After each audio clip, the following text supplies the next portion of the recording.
ផ្កាអីគេអញ្ចឹងនេះមើលទៅស្តៀងផ្កា100ស្រទាប់ដែរហើយដល់ពេលមើលយូរទៅក៏នៅតែជាផ្កា100ស្រទាប់អញ្ចឹងកុំឲ្យបងប្អូនឆ្ងល់យូរហើយចង់ដឹងថាខ្ញុំធ្វើពីអីយើងមកមើលពីការធ្វើទាំងអស់គ្នាដំបូងយើងត្រូវការអំពង់ទុយោបឺតទឹកហ្នឹងហើយខ្ញុំប្រើ5ដើមហើយ5ដើមហ្នឹងដែរគឺខ្ញុំគិតតែអាខ្នាតតូចទេតែបើយើងចង់ធ្វើអាខ្នាតធំយើងគិតគូរតាមហ្នឹងទៅខ្ញុំកាត់យកតែអាកន្លែងត្រង់ស្មើទេអាកន្លែងកាញ់ដែលគេធ្វើមកសម្រាប់ស្រួលបត់ទុយោហ្នឹងគឺខ្ញុំអត់យកទេហើយបងប្អូនមុននឹងកាត់យើងត្រូវច្បូតវាឲ្យសប៉ែតសិនព្រោះថា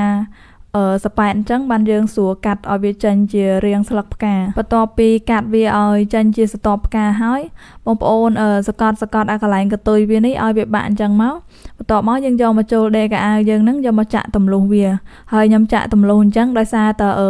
យើងត្រូវដោតជាមួយនឹងលួសហើយដល់ពេលលួសវាទន់ពេលអញ្ចឹងទៅយើងចាក់អត់ធ្លុះទេអញ្ចឹងទៅយើងត្រូវយកមកចូលមកចាក់បើកមុខវាសិនបន្ទាប់មកចាំយកវាទៅដោតលួសថងកន្លែងដោតវាចូលលួសនេះដែរខ្ញុំបញ្ជាក់បងប្អូនបន្តិចពេលដែលយើងកាន់ចុងលួសខាងណាដោតគឺយើងត្រូវដោតមកពីខាងហ្នឹងរហូតបើយើងម្ដងដោតខាងនេះម្ដងដោតខាងនោះអាហ្នឹងផ្កាដែលវាចូលមកក៏វាប្រជ្រះគ្នាដែរ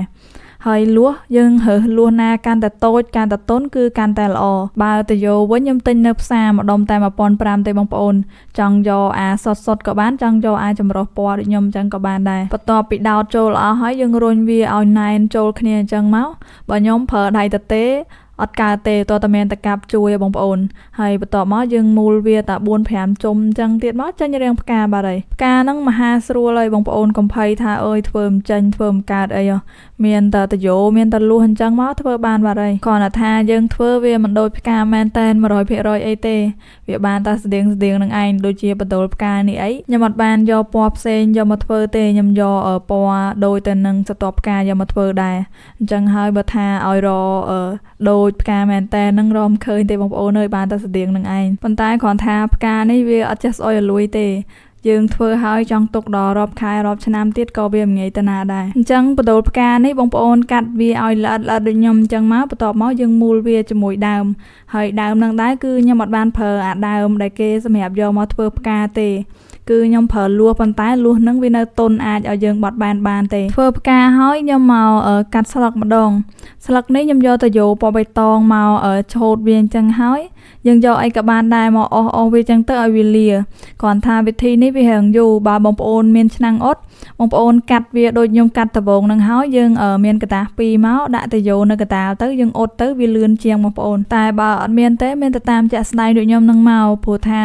បើយើងចង់ធ្វើអីមួយហើយនៅចាំតើមាននេះបានធ្វើបានមាននេះបានធ្វើកើតហ្នឹងគ្មានបានចេញជាសាច់ការអីទេបងប្អូនអើយអញ្ចឹងហើយមានតែងាកមកមើលរបស់អីដែលយើងមានហើយប្រើឲ្យអស់លទ្ធភាពទៅព្រោះថារបស់មួយបើយើងដឹងពីវាយើងអាចប្រើវាបានច្រើនបែបច្រើនយ៉ាងតាមដែលយើងចង់បានដោយសារតែខ្ញុំធ្លាប់អញ្ចឹងបងប្អូនពេលដែលខ្ញុំឃើញគេធ្វើអីមួយអញ្ចឹងហើយខ្ញុំចង់ធ្វើអាហ្នឹងដែរតែខ្ញុំគិតថាតើមានរបស់ដូចគេនឹងបានយើងអាចធ្វើបានដល់ពេលអញ្ចឹងវាធ្វើឲ្យខ្ញុំធុញថប់ stress គិតអីអត់ចេញទេដល់ពេលខ្ញុំចាប់ផ្ដើមបើកចិត្តកលែកមកមើលរបស់ជុំវិញខ្លួនបានខ្ញុំឃើញថារបស់នេះក៏យើងអាចធ្វើបានដែរអញ្ចឹងហើយកុំឲ្យបងប្អូនដូចខ្ញុំពីមុនទៀតឥឡូវបកមកវិញខ្ញុំបិទស្លឹកខាងលើហើយរុំដើមរុំអីហើយយើងនៅមានស្លឹកខាងក្រោមនេះទៀតហើយស្លឹកខាងក្រោមហ្នឹងក៏យើងកាត់ដូចស្លឹកខាងលើនោះដែរគ្រាន់តែថាយើងកាត់វាឲ្យវែងជាងស្លឹកខាងលើអញ្ចឹងផ្កា100ស្រទាប់ដែលខ្ញុំធ្វើពីទុយោនេះងាយដូចខ្ញុំថាអត់បងប្អូនហើយផ្កានេះខ្ញុំហៅឈ្មោះវាពីរទី1គឺផ្កា100ស្រទាប់ហ្នឹងមួយទៀតគឺផ្កាមុខវាំងតែបើបងប្អូនដឹងថាផ្កាហ្នឹងមានឈ្មោះអីទៀតកុំភ្លេចចូល comment ប្រាប់ខ្ញុំទាំងអស់គ្នាអញ្ចឹងថ្ងៃនេះខ្ញុំមានតែប៉ុណ្្នឹងទេហើយយើងចាំជួបគ្នានៅវីដេអូក្រោយៗទៀត